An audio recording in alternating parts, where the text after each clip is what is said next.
Welcome, everyone. Delighted to have you here and delighted to have Maggie Kraft here, who's a senior move manager and joined the National Association of Senior Move Managers in 2014 to better help people like myself, for example, address the emotional and physical aspects of downsizing and moving from a long-term home. A social worker by training and a longtime advocate for seniors and people with disabilities, she is also the executive director of the Area 1 Agency on Aging and does a magnificent job. If you haven't ever looked into all the services they provide, you should consider doing that because they have some wonderful activities along with the Senior Resource Center, which I think will be also fun. Maggie, take it away, all yours. Great, thank you. Hello, everyone. I like those slides. It gave me some reminders about, I didn't know you can use a Zoom account with your OLLI membership. So I need to renew and also get rid of my own Zoom account, which I have to pay for. So that's really exciting. I just saved a bunch of money. Yay, OLLI. So I'm going to start by sharing some slides here. Let's see if I can get this happening for you. Let's see, there we go. And I just want to, I love the picture of Tracy, but I noticed she had a dog with her. She was holding a little dog. And now I'm curious what where the dog was and why the dog didn't get in the picture. So I've got all these questions now I have to ask her, but we'll do that. We'll do that some other time. So thank you for rolling with the punches in terms of us changing the presentation this week. I know we are going to be talking about emergency prep, but we needed to change that. And thank you. If you're here for the emergency prep, that's not what we're doing today, but we'll be doing that in September. So thank you for your flexibility. So I'm going to share a few things about what I know about downsizing. And today I really want to focus in on your downsizing why. And just to be clear, that's not your downsizing why. It's your downsizing why. What we want to do is really figure out,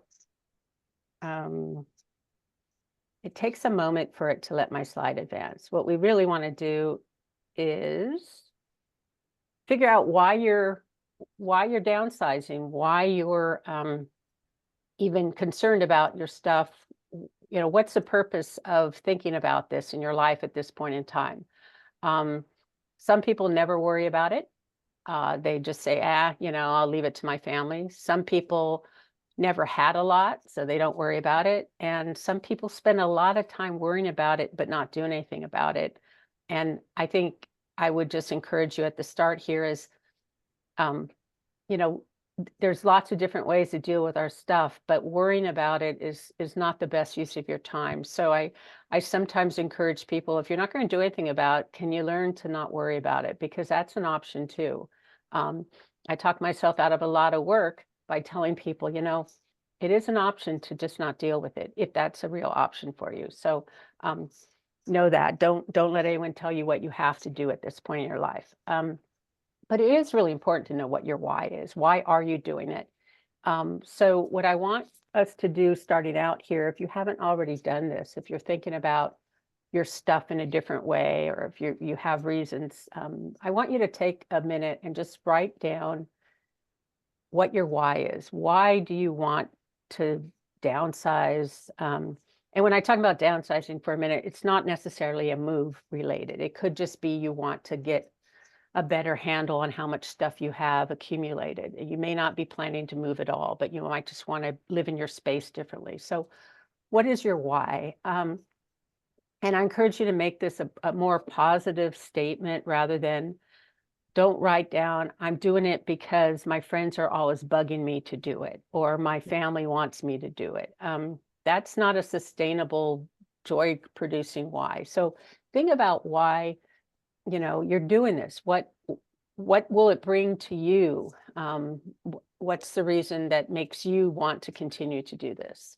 So if you could just take a minute and play along with this. And once you've written something down, it doesn't have to be grammatically correct. It could be just jotting notes. Go ahead and give me a thumbs up. or whatever we can do in the Exactly. You can raise your hand, or you can put it in the reactions and raise your hand. You can, you can put a note in the chat if you want, whatever works. whatever works. Or just talk, just speak Say, up. I'm done.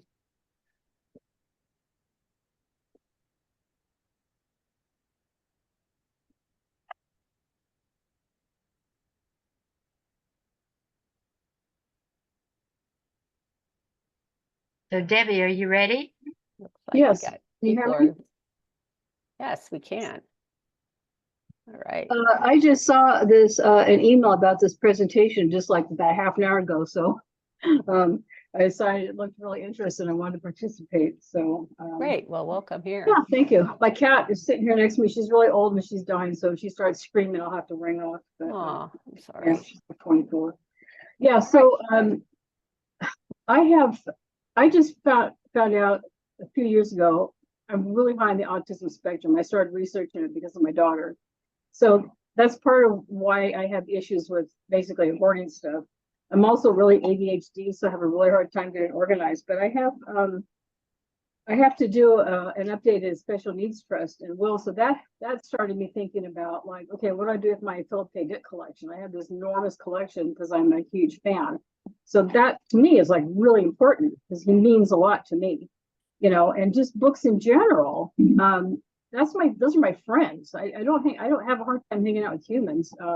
So I have a lot of books and I read a lot. I have a lot of interests in different areas. Deborah, Yes. So did you write down a why? Yeah, a why would be I need to figure out, get stuff sorted out for doing my special needs trust and will, Okay. but also like the house is just really cluttery. Okay. I have my stuff everywhere. And so not only do I have a lot of stuff, I have a hard time keeping it organized. Like put the books in one place. If I move a piece of paper, I can never find Sure. it. So that's So- part of it, you know. So your why is you'd like to have a better control over your living space, Yes, and also make sure that you have a plan for your future. correct. And Okay. just to be able to let go of some things. I don't have to keep everything. So that I haven't put Okay. as much thought into that, but that's part No, of it. that's not part of the why. The No. why is simply I want to make sure I want to have better, that's the how part. Well, but Yeah. your why is, okay, thank you for sharing. I'm not expecting everybody to share, but anybody else who might want to share their why, that would be great. And then we'll keep moving. Anybody else? I can't see all of you, so go ahead and you can share in the chat. And then, or you can just speak up. I'm doing it because I just want to simplify my life and also because I'd like to give away some things because other people could use the things I'm not using and I'd like to be able to give it away. Nice. Okay. Anybody else? Hi, I'm need to declutter because we're moving. We're moving into an assisted living facility in about a month. So I know our stuff isn't going to all fit, like that big chair behind me, and books and clothes. So I need to get rid of things. Okay.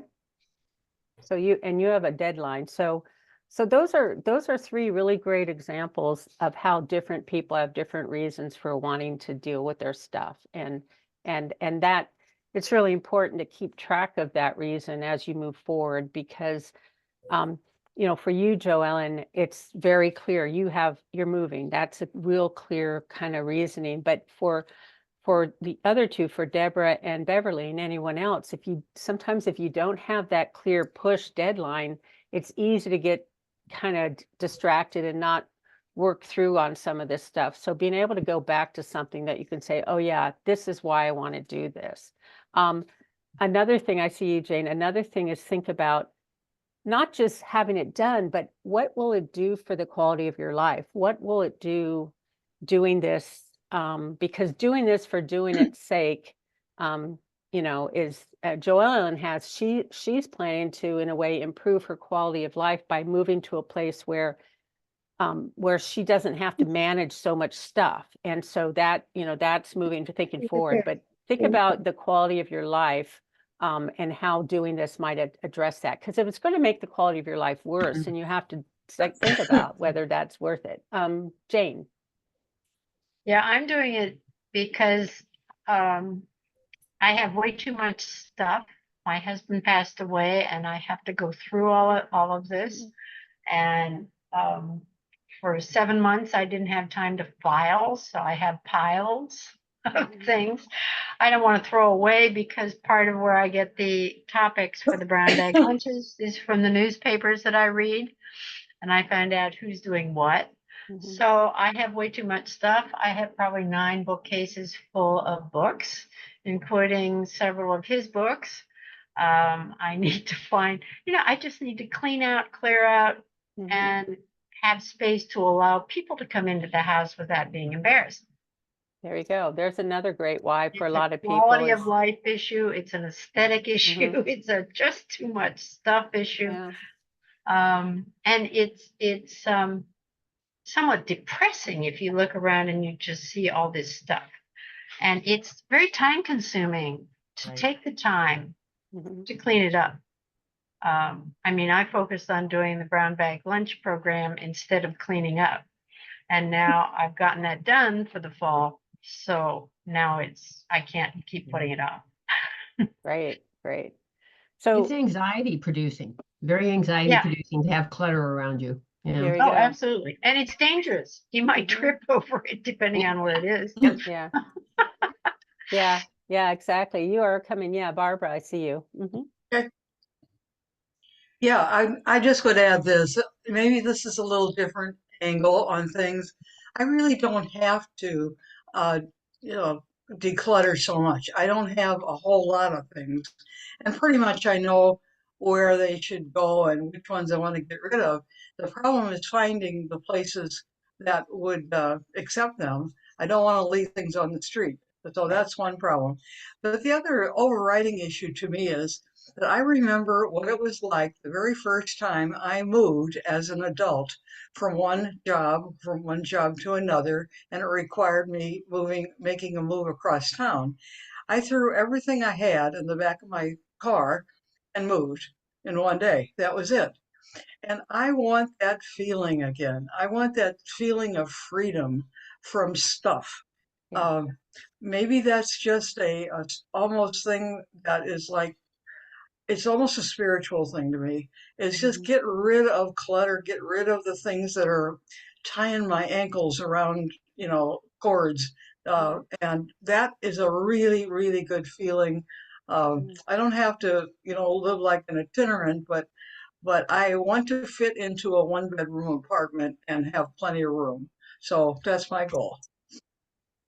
That's great. So again, that was really focusing on kind of a positive feeling that, and like you said, spiritual feeling that doing this work will bring you. And that, that's a strong why that can help sustain a person going through this, because you really see something very positive coming out at the end for you. And we all know that the goals that we set for ourselves that have a real positive and an emotional win kind of feeling to them are going to be done better than those that we feel like we should do.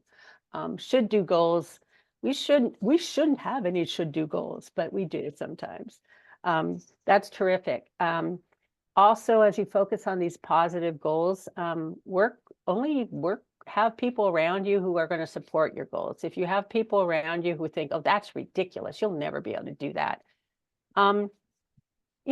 That's not helpful, is it? So in your process, think about, it'd be great if everybody around us was always positive when we told them that we're going to do amazing things. But if they're not, it's a good time to not invite them into the space when you're trying to do these things. And again, even if you want to do this stuff, we all know that it's stressful. You're making decisions about a lot of things. You're seeing your life pass before your eyes where you think you are. in Jane's case, it's her husband's stuff. So there's and her stuff, but it's his stuff too. So there's another level of intensity there. Just give yourself the space to expect this, and don't stress out about it being stressful. Just it's going to cause some challenges, emotional, and forget the physical one, emotional. So just know that's there, and allow for it. Give yourself time. Don't set yourself ridiculous timelines or goals to get these things done. You've got to pay attention to how you're feeling. And of course, when you're done, you get to celebrate. So the next thing I want you to think about is, you wrote what you want to do, but I want you to sit and think a little bit about, what are you afraid of? What are you worried about in this process? And again, it doesn't have to be in any perfect orderly. You're not turning this in. This is not a homework assignment. And just write down what you're worried about.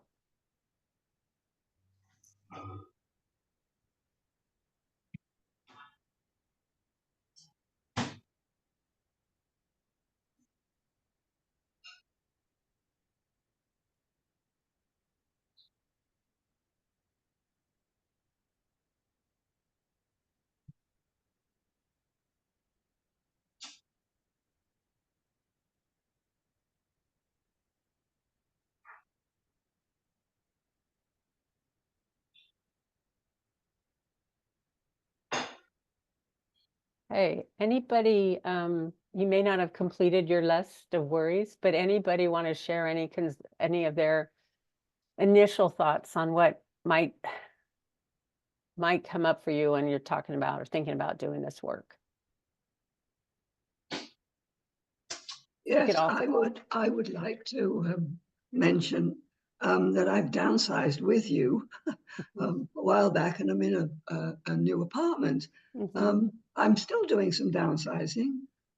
This time, paperwork, lots of it, ancient stuff. And what I'm tripping over and finding it somewhat difficult to do is having to look at the papers in order to throw them away. Mm. Some of them have lots of memories in them, and some of them are reminders of things I'm now liable to have forgotten. And it's kind of nice to see this stuff. Sometimes, most of the time, I can get rid of it. But some of the time, it's like, boy, am I ready yet to get rid of this? And I guess I'm playing with the notion of, well, I have managed to do some, Jane. So I know that they're not all going to stay. And I've loved, speaking of positivity, the thing when I've been able to get rid of something, the shredding has been incredible. And having to find a big enough paper bag to put it in order to recycling was, extraordinary. And so I'm very happy with it. But that of the worries, it has to do with throwing away something that I'm really going to regret having thrown away at this stage of my life.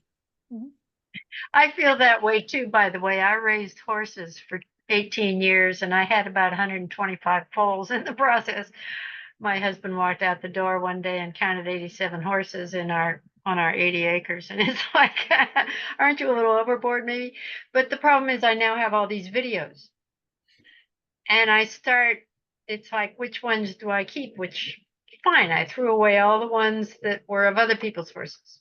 Then I have copies. I probably still have 40 or 50 videos of the mares and foals and stallions and show horses and all this stuff. It's very hard to just get rid of them because they were part of my life. They're like getting rid of your kids. The pictures of your kids. And it's like, I'm never going to do that. I keep thinking, gee, it might be nice to go back sometime and put together a story about this. Well, it's not going to happen. I've gone on.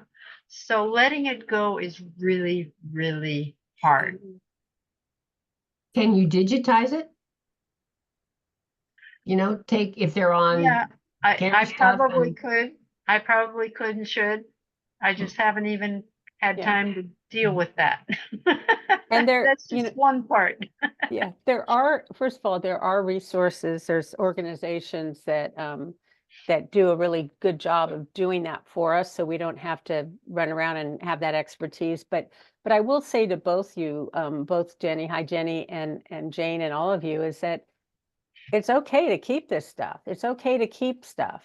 It's thinking about keeping the stuff intentionally versus just not knowing what you have. And I was looking for something that I knew I had somewhere, but I couldn't find it. Recipes from my trip when I lived in Germany as a teenager. And I couldn't find the recipes from my German mother that I'm definitely keeping in, you know, forever. But I found my journal when I was 15 years old. And so I sat down and I read it because I felt like it. I knew it was there. I'm not going to throw that out. It's fine. It's okay not to throw things out.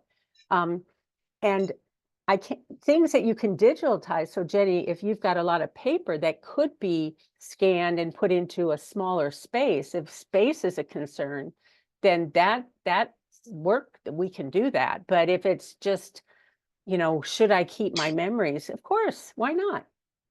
It's really about accessing them, knowing where they are, finding them, and being able to enjoy them, and creating that space that you have it, versus saying, oh, this is old, therefore I don't want to keep it. No, some of this stuff, yeah, it's great that we have these things. So but it's about being able to access. And I bet it was fun to sit there and go through that stuff. And also, you know, different feelings come up. But if you ever in your process start going through things that when you look at it and it makes you feel really crummy, then I would say don't put it back in the box so you can pull it out in a year from now and look at it and feel crummy again. I would say those are the things that it's probably okay to let go of. The things that bring you joy and you enjoy remembering those memories or those times, even if it's a little bittersweet, yeah, keep those. But if it, you know, if you have a box from 30 years ago that has all your divorce paperwork in it from 30, what, you know, so it's not all the same. It's not all the same stuff.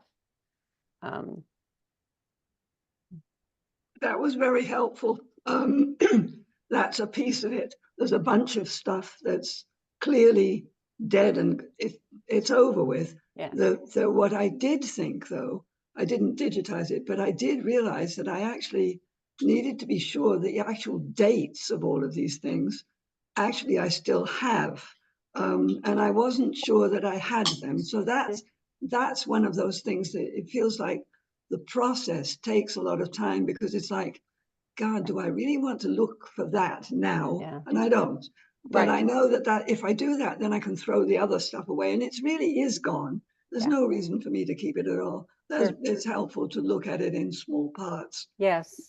And it's not all equal. Everything we have in our life, every item we have should not all be treated equally. They're not all equal. Some things bring up memories that you want to keep and treasure. Some things bring up no memories, but you've just had it for a long time. And some things bring up negative memories. So you're allowed to pick through your belongings to keep the good stuff. I mean, we don't need to be reminded of the stuff that was bad. We won't forget that stuff. We know it. We don't need souvenirs from terrible things. So you know, just recognizing that the emotional aspects of downsizing and or moving are the much harder things than the physical, because the physicals, you can always get help with the physical stuff. And you know, you actually can get help with the emotional stuff. I mean, I do that. There's other organizers in the community that aren't movers. They're not move managers, but they certainly can help you organize your things. So, but it's usually the emotional toll it takes on us that keeps us from doing this. We all know that, but I think there are people that can help. Jenny, I have a shredding operation set up in my kitchen, because when the shreds hit the floor, then I can sweep them up more easily. But I used plastic bags because I found out that you couldn't put shreds in your recycling. So you might as well stick them in plastic bags. Well, I will say, don't put them in plastic bags, because your plastic bags are not recyclable. What I would do is, we get here at the office I mean, you think it's plastics, those bags are not recyclable, but No, I know they aren't, but here at the office, we have, because we shred a lot of stuff. We have paper bags, large paper bags. And I think we might get them from Shredderware, but I can double check on that and send an email afterwards. And we fill that with shredding. And then that paper bag and that shredding can all go into your recycling. that's not what I understood. That's interesting. Yeah, that's what we do. They will. I just they talked don't to my want this- garbage man quite specifically about exactly that. And we are not allowed to put our stuff in recycle in a plastic bag. We Right. used to be able to, Right. and I did for a long time, but they will not have that now. So They you have do to not have a want go bag. plastic bags in there. And there's, I mean, this is not, let's not go down the recycling rabbit Yeah. hole, please, because this is not what this is.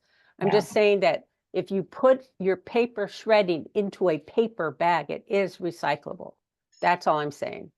And there are resources for that.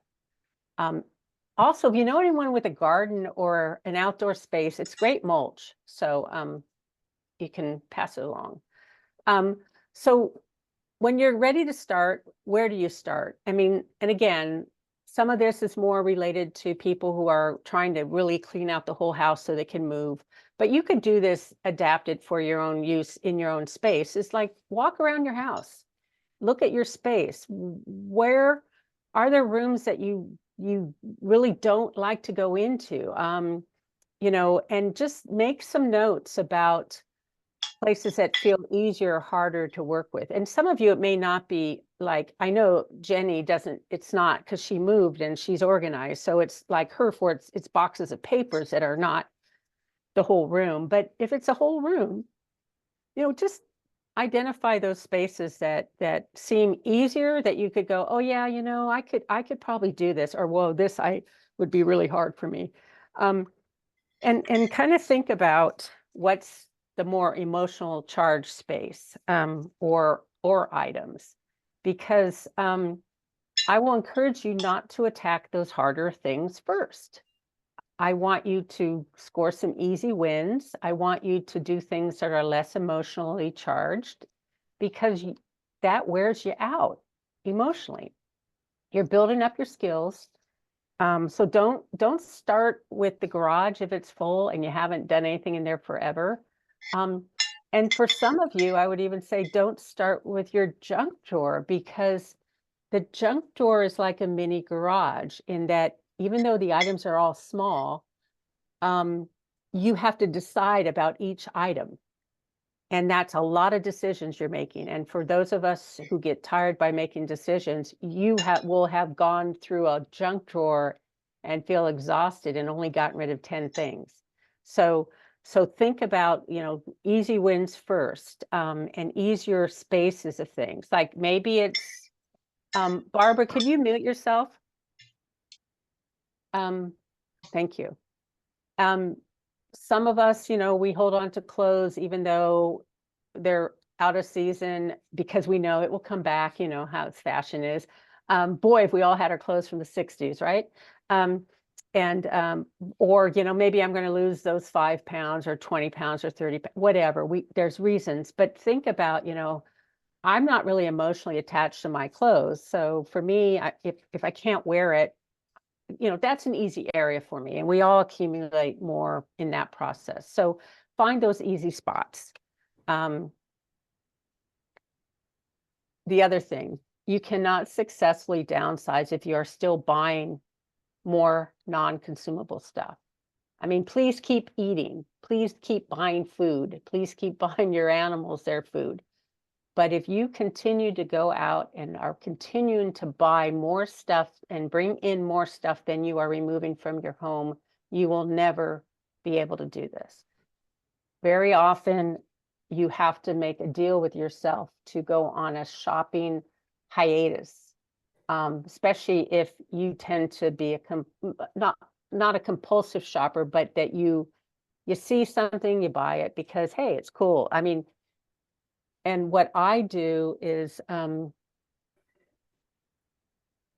sometimes if it's out of the ordinary, I write it down on a piece of paper. Ooh, I saw that thing, I want it. And then I wait on it. I wait on it And if I still need it in a month or want it, sometimes it's not, if I need it, then maybe, but sometimes what we think we need, we really just want. And so write it down and see if you still need it in a month. You might have been able to borrow it. I mean, sometimes there's ways, but often we buy things in the moment because things are so readily accessible to us. So I encourage all of you, if you really want to reduce what's in your home, start first by reducing or eliminating what you're bringing in, period, unless you have it's food or drink or, you know, things, or I don't know, toilet paper. Oh yeah, that's a good one. Let's not forget that. There are certain things it makes sense to continue to consume. Because how many of you buy things because you know you have it somewhere, but you can't find it? You know, that's the other thing. If you have too much in your house and you're not organized enough, you'll end up going and buying something because you either forgot you had it or you got frustrated and couldn't find it. So organizing your stuff and downsizing will actually save you money over time because you will know where your stuff is. You know, they always say if you have one pen, you know where it is at all times. If you have 30 pens, you can never find one. And I tend to believe it to be true. You know, I have 2 pairs of scissors in my house. I know exactly where they are at all times, unless somebody goes in there and moves them. And if I had a bunch, I wouldn't care. I wouldn't have to care where they were, and I'd never find them. So think about those things.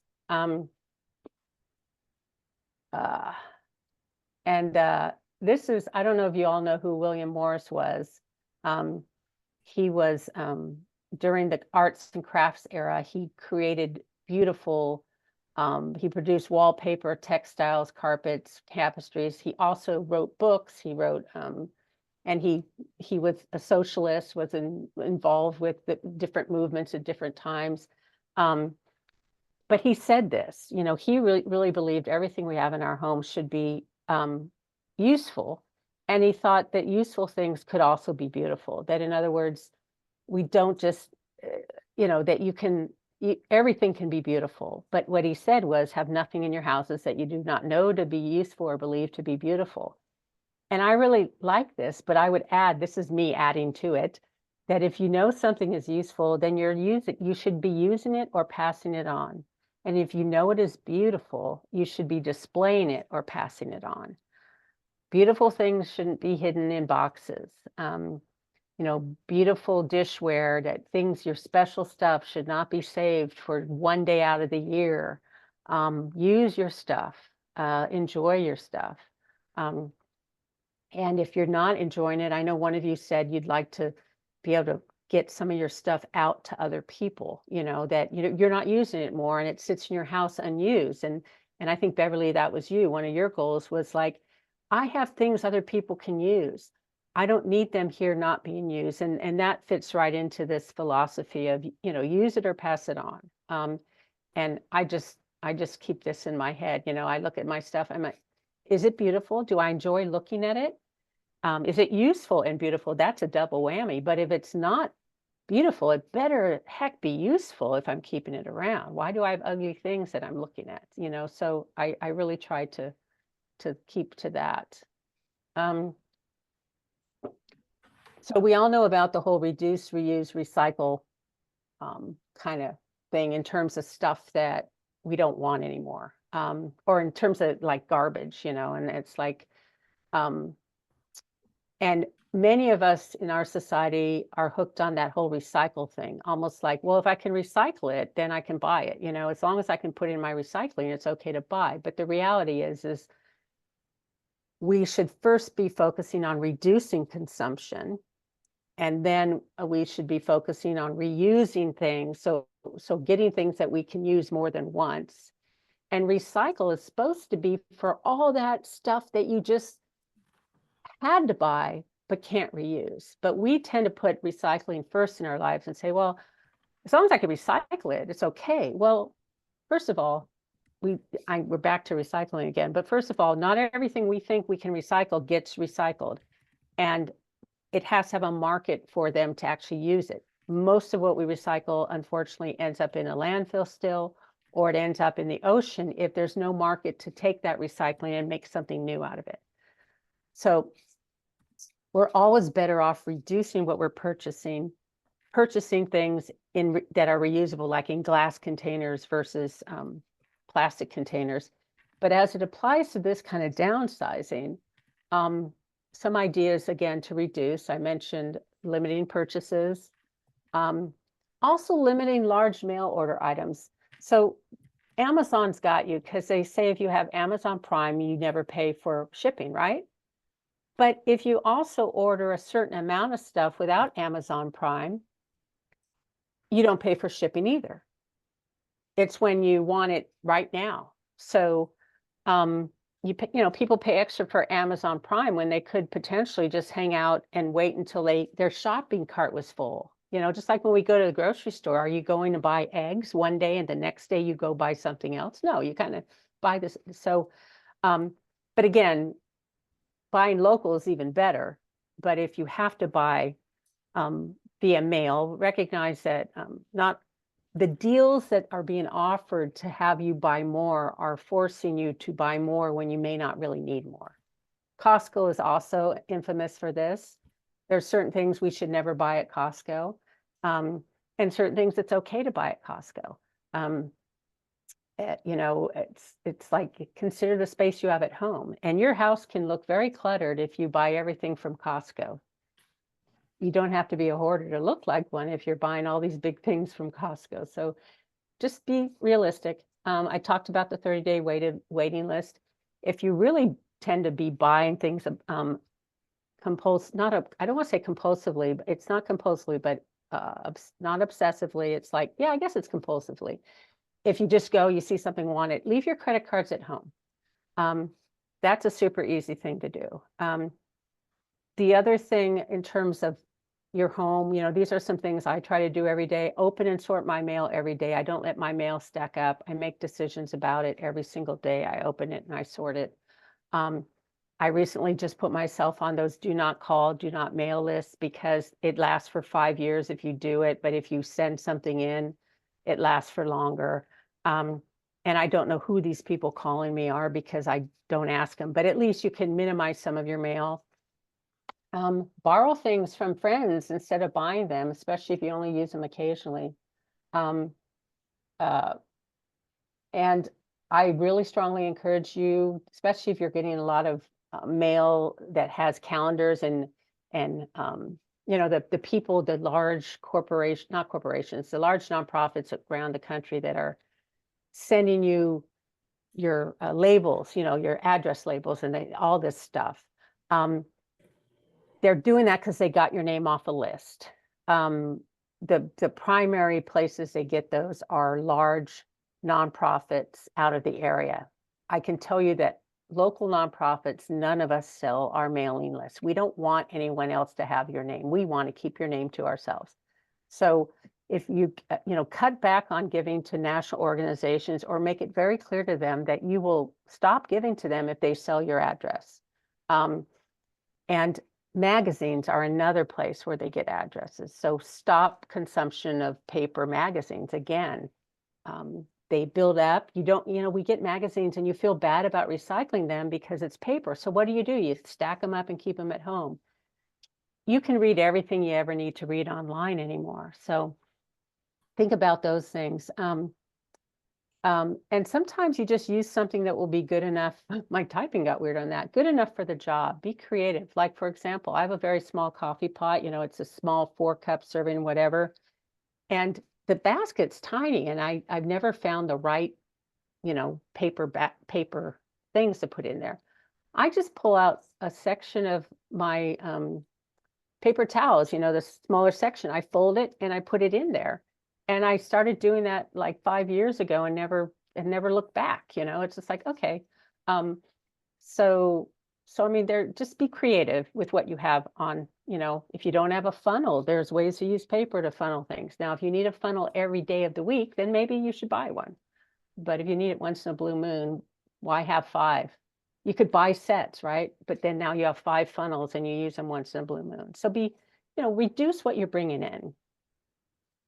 And then again, if you're reusing has to do with recycling, reusing has to do with buying things used instead of new.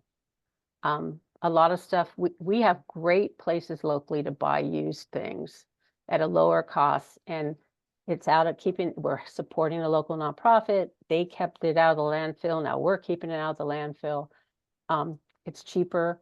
And again, don't buy single-use items that you have to dispose of and then go buy again, like, water in a bottle, these single-use bottles. The energy, if you think about it, the energy you put into this constant process of buying things that have to be disposed of if you really thought about how the time you spend buying things in disposable form that then you dispose of and recycle and go through that process, it's to the extent you could reduce that work, that churning of that, you'll help yourself out. Recycling, in terms of what we're talking about, donate, sell it, give it away, but don't wait until you have the exact perfect person to give stuff to. Okay, a lot of people get caught up. They go, oh, I know my friend who lives in Georgia would love this.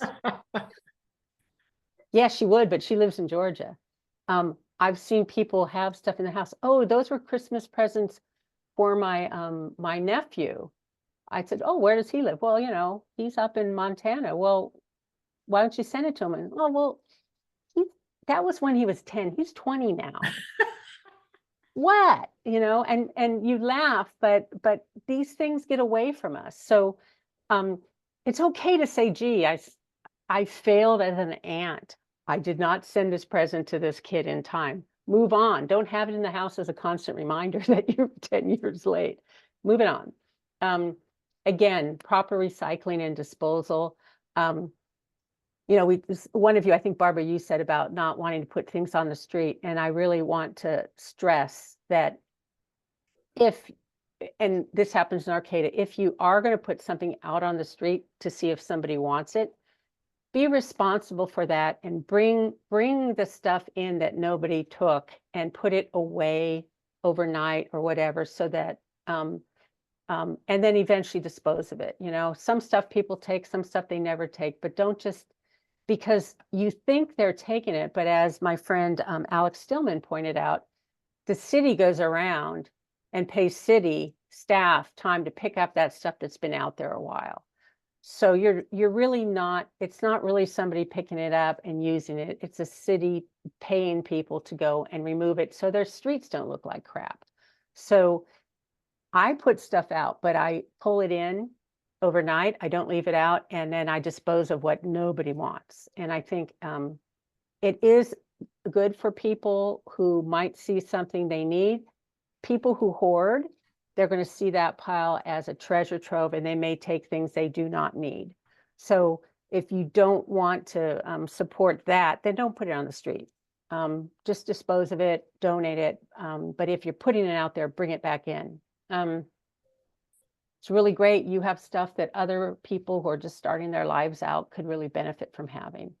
And this last thing I think I mentioned, just because you can put it into recycle bin doesn't mean it's recycled.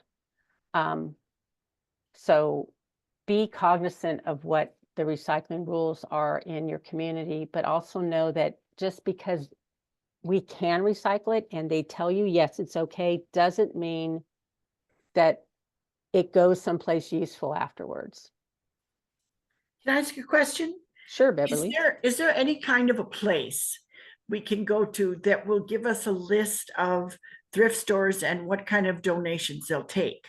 Because nothing is more frustrating to me than packing 3 boxes of books in my car and then going to 3 different places and having them say, we're not taking books this week, or we never take books, or, it's very discouraging.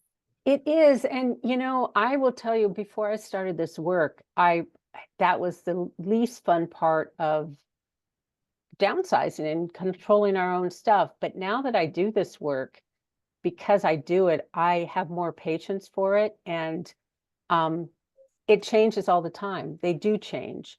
And one thing I would say is some of what has worked for me in doing this a lot is, first of all, I don't get as frustrated because I say, okay, they're not taking it, but next time I drive by such and such a spot, I'll take it. And I've let go of my personalized dislike of that, but I know exactly what you're saying. But one suggestion would be to not have 3 boxes of books, have 1 box of books, because even people who don't want these things will sometimes take a few of the things they don't want. But if, you know, and I always drive up and I say, you know, gosh, I don't know if you're going to want this stuff. Let's go through it. And oh, I do have books, but I'm sorry. Listen, and sometimes they'll be like, oh, you just have a couple books. That's fine. So when you drive up to some of these places with a truck full of stuff, the only place I know that really will take a truck full maybe is Eureka Rescue Mission. But even they have to say, no more hats, you know, at some point, no more towels. So one of the things I do in my business when I help people with this work is I take their stuff away for them and they never have to deal with it. I take it and I get it done, and I get you a gift, donation receipt. So, because it's so great when you've gone through all your stuff to get it out and never have to see it again. And your frustration is, but you can't even make a list because things change. I mean, I know what I would say though, if you have higher end clothing, Discovery Shop's a good place to take it. If you have lots of random weird stuff, Eureka Rescue Mission takes more stuff at one time than a lot of the other places do. Miranda's but they have very specific donation hours, and I'm always driving around on Tuesday going, oh crap, it's not today. So but then I go, well, I knew that, so tomorrow's another day. But I get what you're saying, and I would just say that that's where we live in right now. And it's because there's so many people getting rid of stuff, but there's also so many people going out and buying new stuff that they're going to get rid of. So the best thing you could do is don't replace what you're getting rid of. Really stop consuming, or go into the thrift shops and buy someone else's donations, so that we're all using it. But yeah, it is frustrating for sure. So when you just said that you do that for people, is that like a professional service people can buy from you, or how does that work? Yeah, my craft transitions, and that was my business, Craft Transitions. I help people with moving, and also just decluttering, downsizing, and that's something I do when people have stuff they don't want anymore. I will take it away for them. Thank you. Yeah. Yeah, the free, and Bird's got some. I'm going to look at the chat real quick because I've been talking a lot. Let's see what people have been saying here, because there's good stuff. Oh, Deborah, you started with the garage. That's fine if you're liking it, but it's just a hard spot. Let's see. Let me go all the way up here. Done. I love that. I want to downsize so I can focus on fewer things. Yeah, I said I love that. Okay. Identify other locations you could find stuff if you get rid of something helps me. Yeah, for sure. Keeping clothes in order. Oh, okay. Yeah, don't buy more hangers. Limit yourself by, it's like if you've got all your hangers full, you have to get rid of something before you buy. Right. Magazines from the library, good idea. Online, there's an app called Libby, and you can sign up with your library card. Nice. And Bird says to take your books to little free libraries that are all over the world or all over town. Maker's Apron I take a lot of weird stuff there. They're kind of replaced Scrap Humboldt, if you remember Scrap, before the COVID. They're much smaller space. They're in Eureka, but it's the same concept of supplies that people can use for making things, arts, different things. I've taken them from our office, a bunch of pieces of computer parts that would be really good to make. They were making, what are those things called, robots, so she does classes and stuff, and they will take certain types of things, pencils, crayons, random things, office supplies. Tin Can Mailman for books. McKinleyville Library, Arcata Library, have Friends of the Library Sales. Yes, those are great places if you have a bunch of books, taking them to the libraries because they'll sell them out there. Because bookstores that used bookstores, they're very picky about the books they take sometimes. You might go in there with 3 boxes and they might take, you know, a handful of books, and boxes are heavy. So encourage you, fill 1 box at a time and take it away, and then fill the next box. So you're never driving around with too much there. I think we got caught up on the comments in the chat. Thank you for those, everybody. I'm going to see what else I got here real quick. So if you are moving, please do this. Sort your stuff, get rid of what you don't want, and then pack. Too many people get in a panic with their move. They don't get started early enough, and so they're stuck packing most things. And then when they get to the other side, they have too much and they have to throw it out there. But you've paid for someone to pack it and move it and unpack it. So if you are downsizing for a move, really start going through your stuff and really, you know, making some of those decisions. And when I say toss, I don't mean literally toss. Toss could mean give away, sell, whatever. But too many people pack everything and then toss at the other end, and it's just very stressful. And this is just something I observed.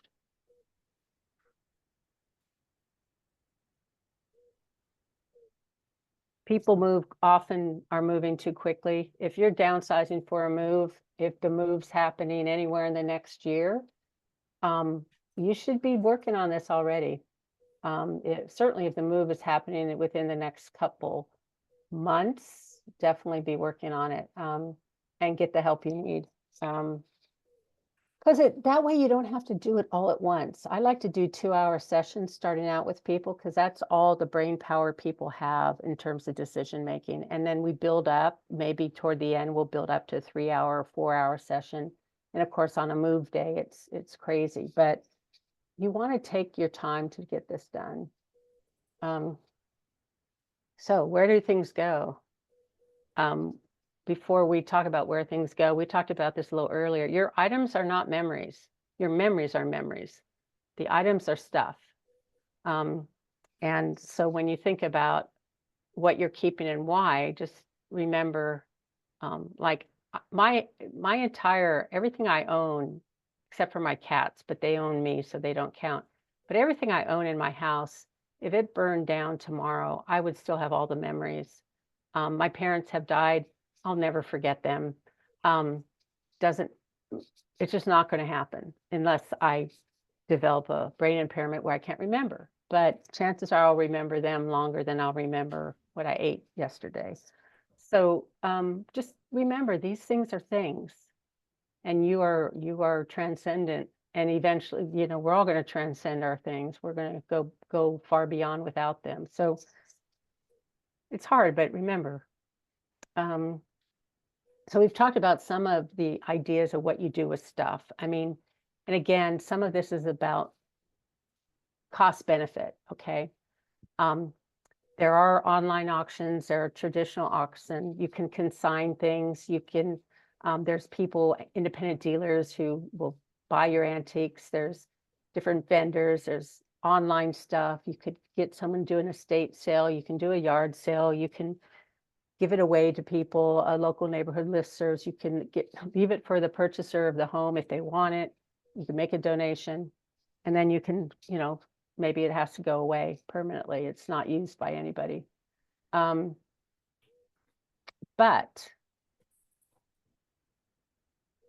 it depends, really, the method depends on, well, the method actually doesn't really matter. Any method of going through your stuff and sorting things is better than no method, than not doing it. So I often see a lot of people who do a lot of research and reading of books about how to downsize. That's not downsizing, that's reading about downsizing.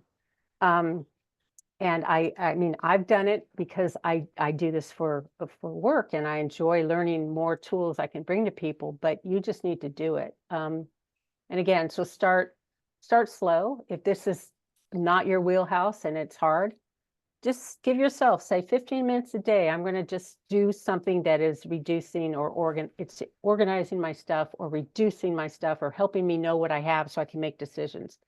Do it. Set a timer. Do a happy dance afterwards. Don't say, oh my God, I have to do this every hour of every waking day until it's done. Don't do that. You'll never do that. That will be awful. Just take a little time each day to kind of, and if you already do 15 minutes a day just to keep your house in order, so to speak, or open your mail, then you're probably ready to add another 15 minutes a day to dig a little deeper. And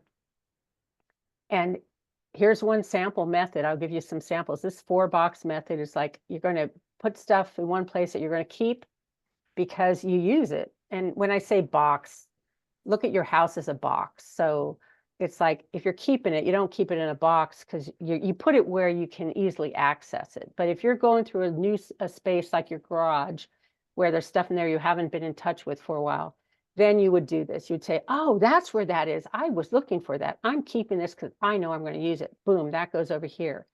Oh, here's my papers, like, or maybe these are the pictures of my family that I want to digitize. Ooh, I'm going to keep those too, and I'll probably keep them forever, and pass them down to somebody, hopefully, but I want to get them digitized, so put them there. Then you put this stuff, I don't want this stuff, whether it's, and really focus the throwaway recycle stuff. And then the other box is like, I can donate this, I can sell it, I can give it away, put that somewhere else. Remember too, when you're looking at donating things, I had a friend once that seemed to think every possible thing could be donated. No, please be thoughtful about whether it's really usable.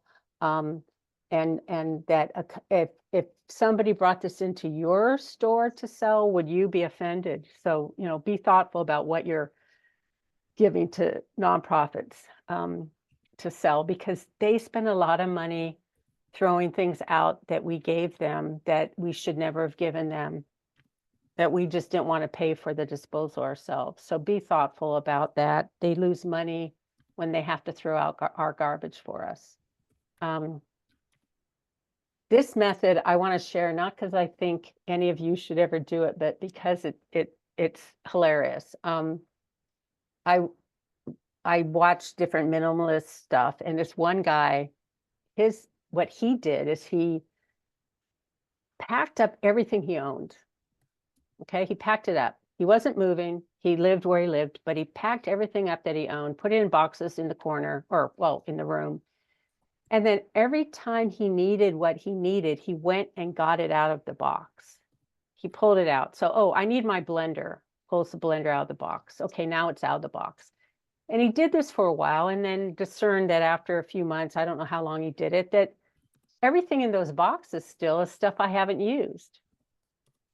He was a young kid, and and it was kind of probably did it for the wow effect. But I thought, interesting, I don't suggest we all do that, but it's amazing that if you've moved before and you didn't unpack the boxes from your last move, and some of them might still be in the garage, it's amazing how many people have boxes from previous moves that they never opened. Kind of a corollary of this is some people say, put stuff in a box that you don't think you want, or put it in a box, put it in the garage, and in 6 months, just get rid of it.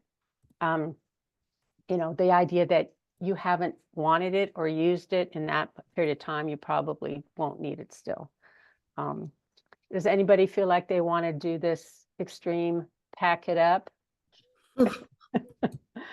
I don't think it's a great way to go, but I thought it was really funny. I'm looking at the chat again here. Let's see. Former Angels of Hope Arcata gives children's books to people for free. Oh, new name is Usability. Yeah. Yes, digitizing things. There is a company that there is a company out of the area that I'm affiliated with that will do this, and I'll send. I don't have the name at the tip of my tongue, but I will send that information to Jane afterwards. Will do what? I'm sorry. I'm sorry. They'll digitize paperwork. They'll take all your photos and scan them, and they'll take your videos or your CDs and put them into a a newer format, because our formats keep changing, and a lot of us have CDs now. Then that went away, so that they'll be able to put everything on. And what you do typically is they'll send you a box depending on what you've asked for, and you fill that box, and they charge you for the box size in terms of pictures and things like that. And I can get more information for that. I don't have it in front of me. But there are groups that do this and are very dependable, and I would use them if I hadn't already done it myself. Please send us that. I will. That'd be great. I definitely will. So, yeah, because I think we all, I did photos a while back, but there's more. Oh, and we all who hasn't heard of Marie Kondo, right? Marie Kondo is the Connemara method. It's like, if it doesn't bring you joy, then you shouldn't keep it, type of thing. But her method is that you focus on types of things at the same time. So and start with the least emotional stuff, or she just says start with clothes, but for some people that's very emotional. But then move on, but you do the sentimental items last. And she says you're not choosing what to discard, you're choosing what you want to keep. And the things that speak to your heart and bring you joy. That was her method. And I think there's something to be said for some of this, because until you pull out all your wooden spoons from all your drawers, you have no idea how many wooden spoons you really have. And while wooden spoons may or may not bring you joy, you know that some of them you like better than others. And if you have 10, and there's probably a few you don't like or you don't use, you never use. So that's the concept around that. You don't have to have joy brought to you by every wooden spoon or every whatever, but the concept is, main pieces of it is really focusing on like with like. So you really have a sense of, I have 20 hats that say bozo on them, really?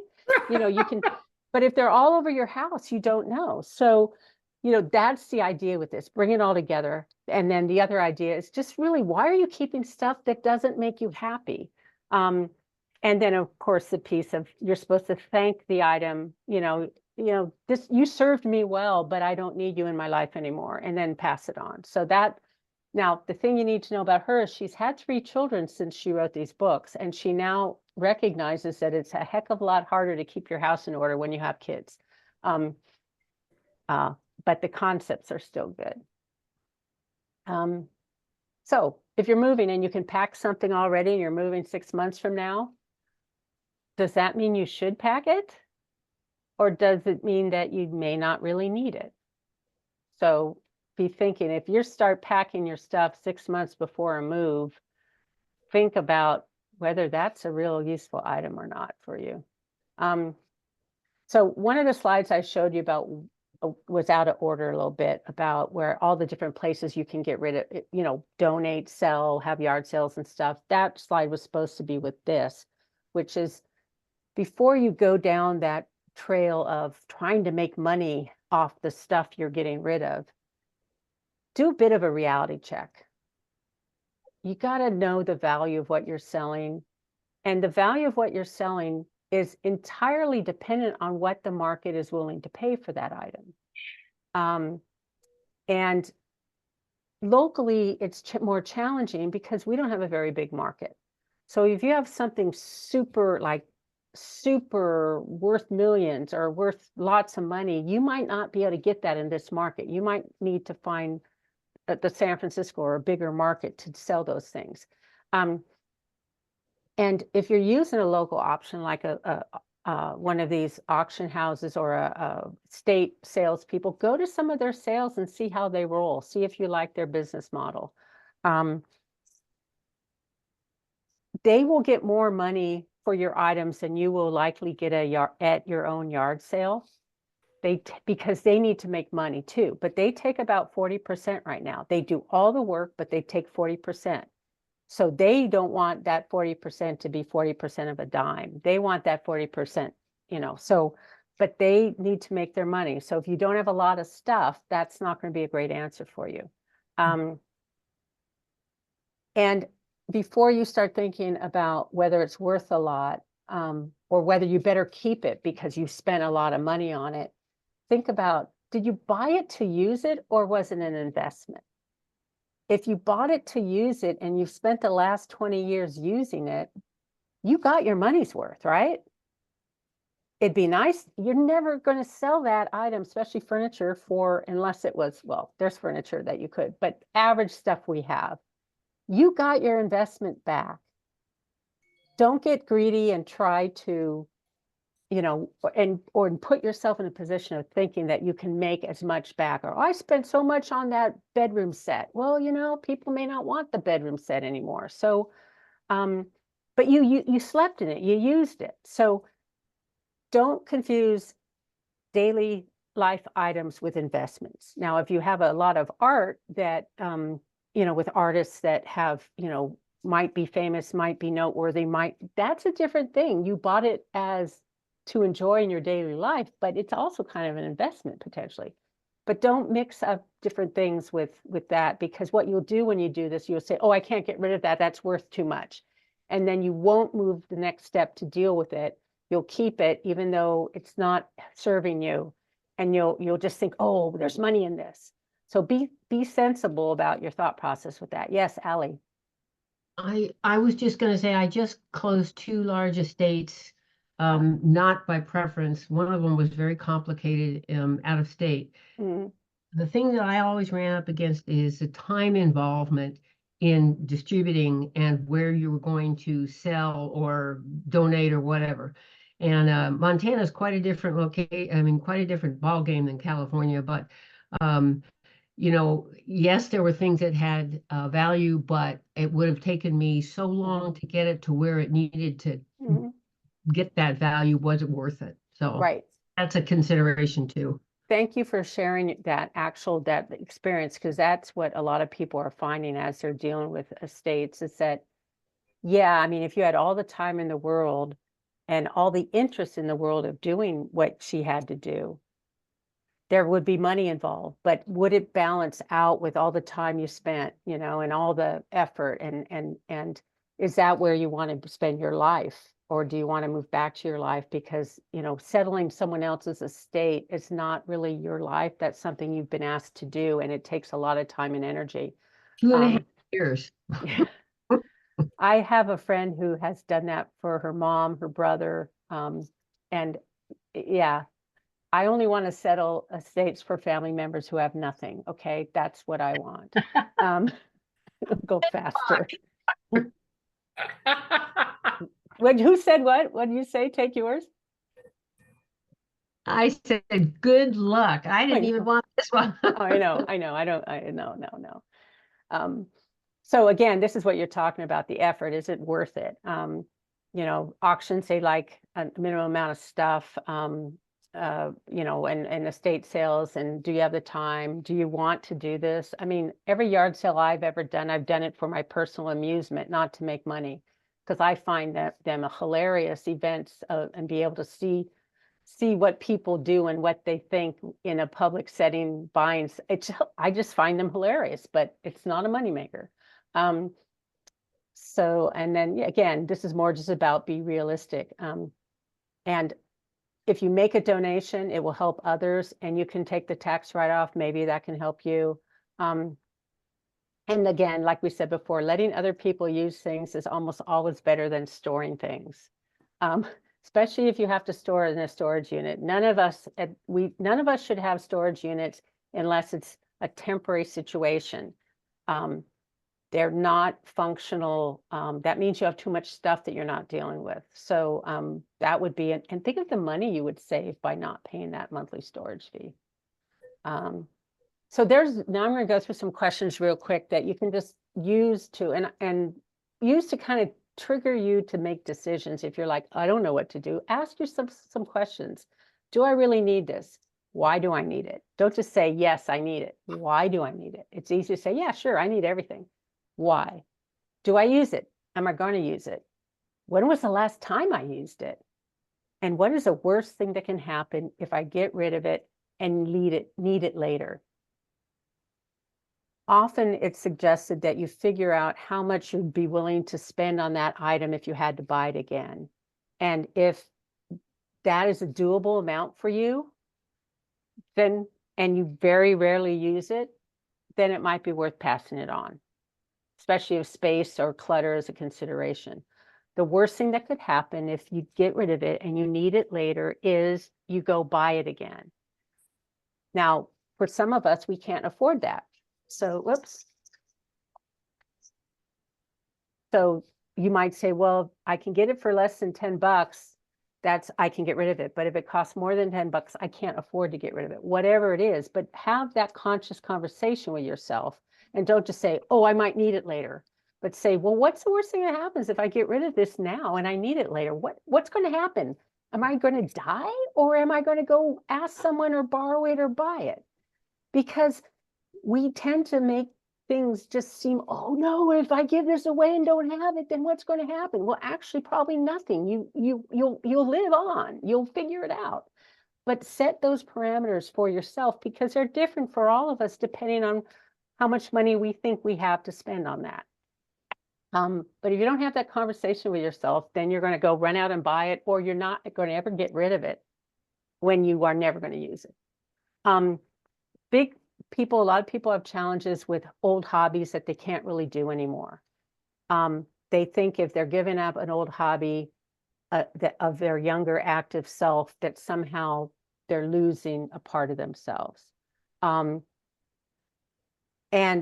having had a beautiful garden at my home in Eureka, on the garden tour twice, I got to the point where I said, arthritis in my hands and my back and my knees, gardening is not my friend anymore. And I sold the home. And while there's certain aspects of owning a home I like, there's most aspects of owning a home that I did not like. And I don't garden anymore, and I just moved on. Do I feel like I'm a failure because I don't garden anymore? No, I had great fun doing it when I did it. Now I don't do it, and I do something else. So think about your hobbies. And, a lot of people sewing, knitting, all the crafts, craft rooms galore I've seen. They're not doing it anymore. It's giving those things to people who can use them is not lessening how it impacted your life and what you did with those crafts when you're doing it. It doesn't change the past. And then if you have some things that make you happy to have, just ask yourself, are you still going to have the happiness associated with that item if you didn't have the item? When it comes to, I'm trying to think of an example. Does anyone have an example that they can think of something that's like, like I know a guy who has lots of skis and lots of, sporty stuff. He's never doing those things. He's hardly ever doing those things.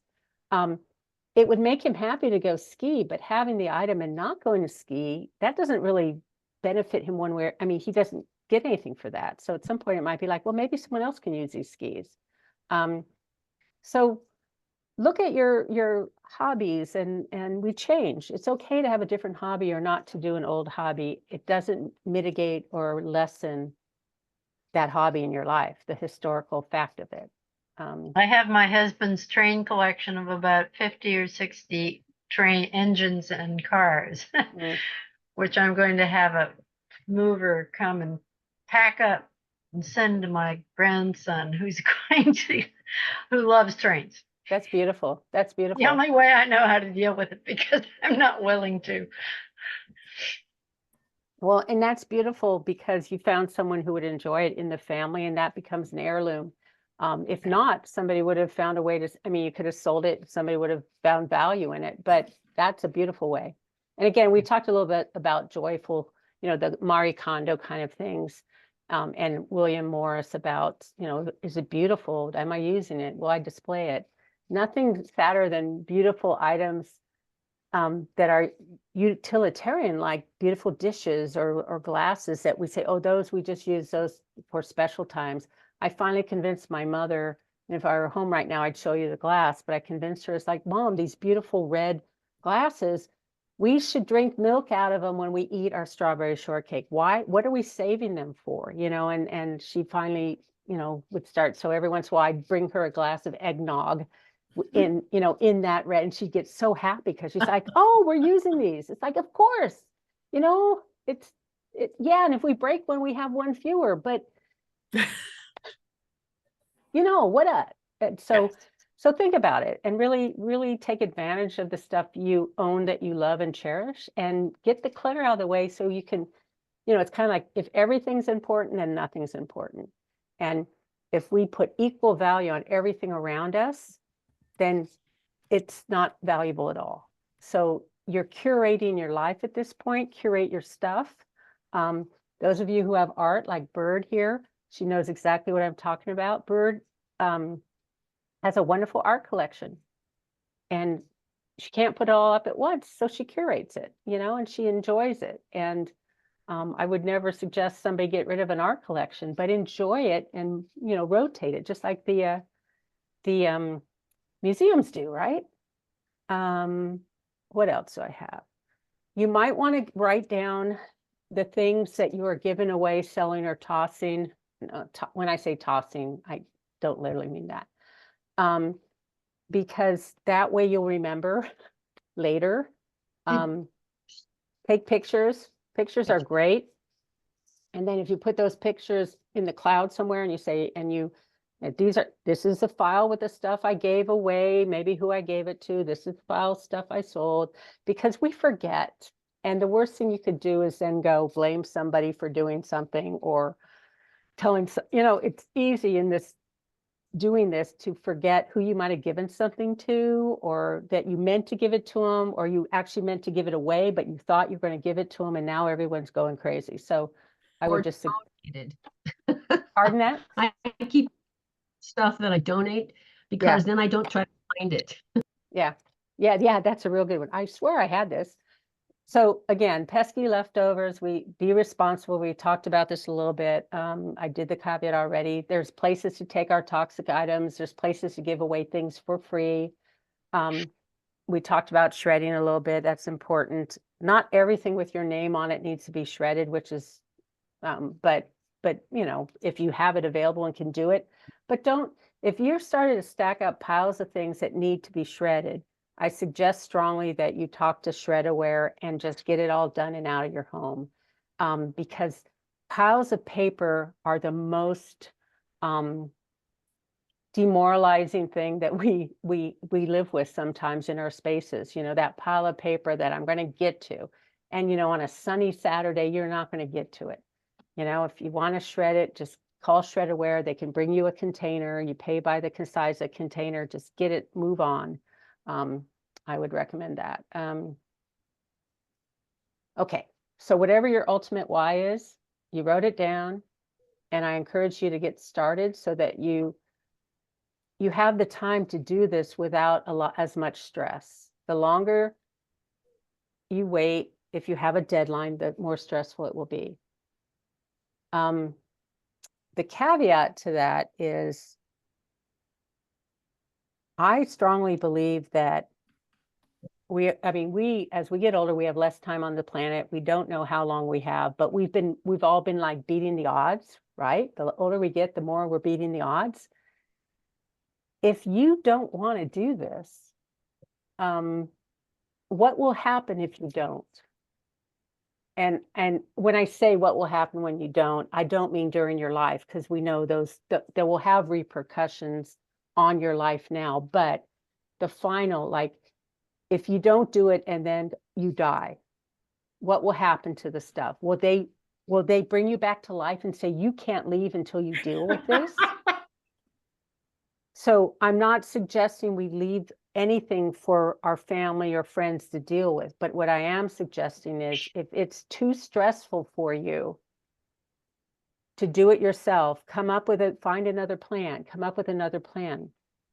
If you knew, like I would say, if you knew how long you had left to live, which we don't all, but if we did, if like some doctor magically told us we had 6 months to live, that was a kind of a joke, then would you choose to spend those 6 months dealing with this stuff?